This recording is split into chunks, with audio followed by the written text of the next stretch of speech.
Hi all.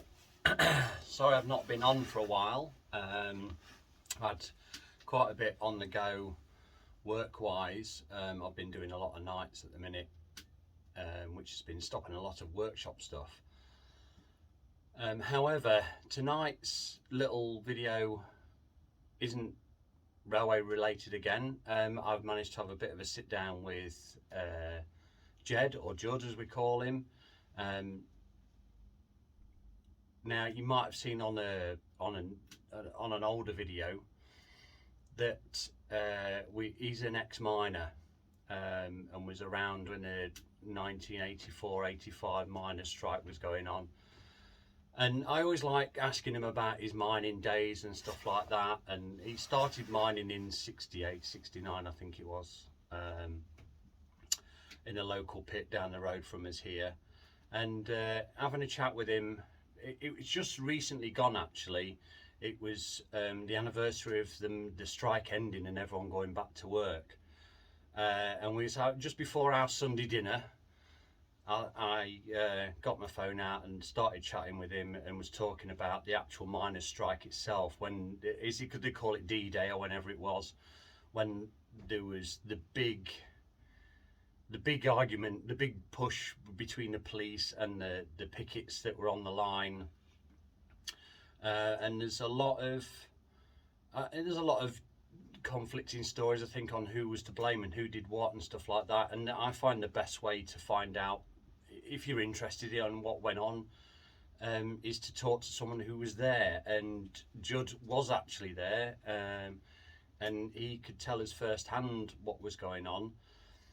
So I had a bit of a chat with him and filmed it, you know, and I love talking to him about his mining days. And I love getting the stories out of him of what went on and how things were done, because I was around then, but I was too young to really understand what was going on. And now I'm older and I'm kind of into that type of thing and into the railways and coal mining and industry and all that type of stuff. It was a bit of a history lesson for me, so I always enjoy talking to him and getting those little snippets out of him.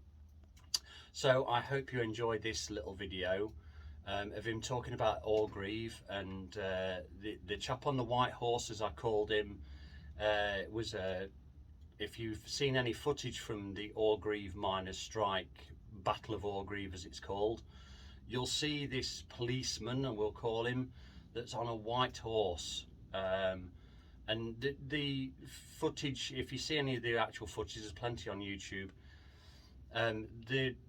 It's brutal what happened to those pickets that were there that over that striking period.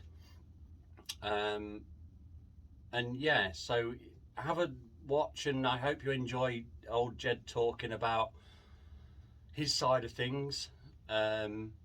He certainly, he makes me laugh with his stories, and yeah, I hope to get some more for you over the time, and yeah, and I'll share them on YouTube for you all. So enjoy.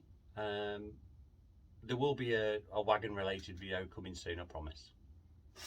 See you soon. Mad altogether. So is that the anniversary of the D-Day? Orgreave.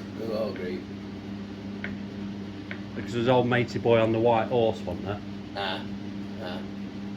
Was he the one that did the most damage, or they all were as bad as each other? It was bad. It was terrible.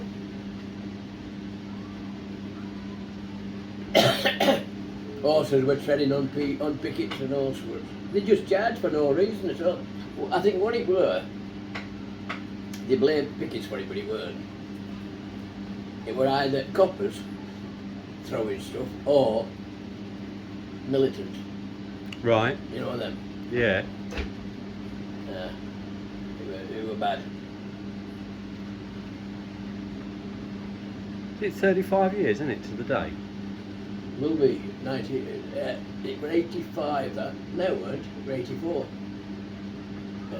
June 84. Because what it were funny.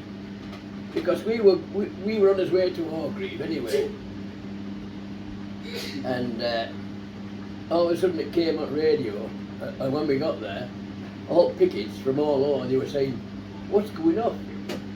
coppers are stopping us and telling us all to come here. To Orgreave. And that was why. They got, there were loads of the bastards. Mind the half of them weren't police anyway, they were army. They had no number on the uniforms now. Ah, right. Set them all up then. Oh, overall set up. I mean, some of them did come from Wales, but they were ready for Nottingham. They got stopped. Go to Orgreave, that's where it's all happening today. Otherwise, we're all happening. Coming out. One of our lads, he got to run with us. He was laid out on grass at top end, where we usually have that meeting job. He got to run there. Got in a bad way then? Eh? Was he in a bad way then? No, he was all right after, but his leg was in a mess. Yeah. I mean, us had trod on him, I mean. Yeah. But, I mean, some of the lads. What did you call him, Andy? Who got his brain damage? Russell, he ended up with Russell. epilepsy. That's the one where it showed you on telly and that, where that copper had got him, and he's hitting him with truncheon time and time again. But see, the footage that's come out now is a lot of people kind of, they didn't know what was going on. They were, you know, when they got arrested and dragged away, they were going, we haven't done anything wrong, we're just... But they didn't. They just charged in, coppers, and grabbed whoever they could. They tried to grab me because I was showing these strangers that come. They kept saying, is there any way we can get round to the other side, where Coco and sort of like? Yeah.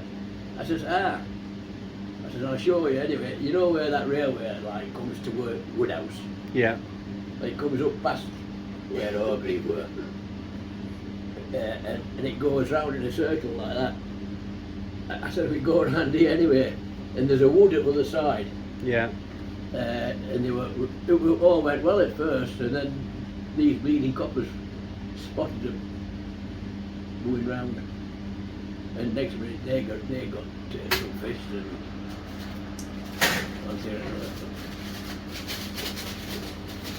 Bad old do then. what you birdie, was it? I mean, we used to have a push, what they call a push, for we coppers.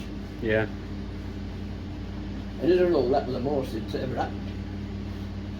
But then they changed the rules. They sent horses in. And I mean, most of our lads only put on bloody t-shirts and shorts, weren't it, mostly?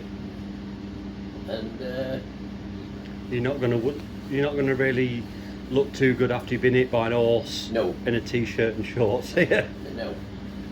It's, I mean, when they come to arrest me, when I hit him, that one, I could have got away with it because they said they were looking for a Russell, a Jed Turner, that was it. Anyway, they got me in end. Took me to Malby. They were giving it hard man, copper, soft man, copper. I says, oh, we're doing that game, are we? What's that? I says, that's supposed to be hard one, and he's supposed to be soft one. Well, they started losing it with them, but then they got an emergency call. There was something going up down Swallowers.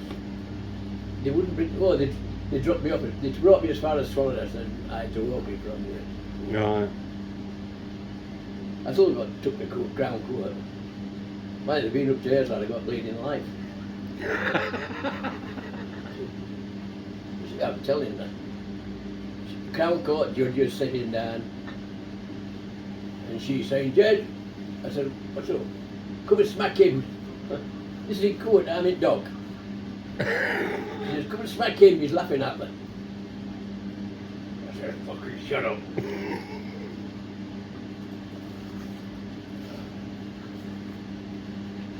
And then when they said the final time I went to court, because I was there, first time I went, and this stupid lass from Kibbington stood up after the trial were on about started, she says, I'm sorry, she says, but I can't stop here, she says, because I know him. I think you stupid bitch, that could have got me off without, you know. Anyway, they stopped trial and I had to go again. Then that got postponed for some reason, I can't remember what that was.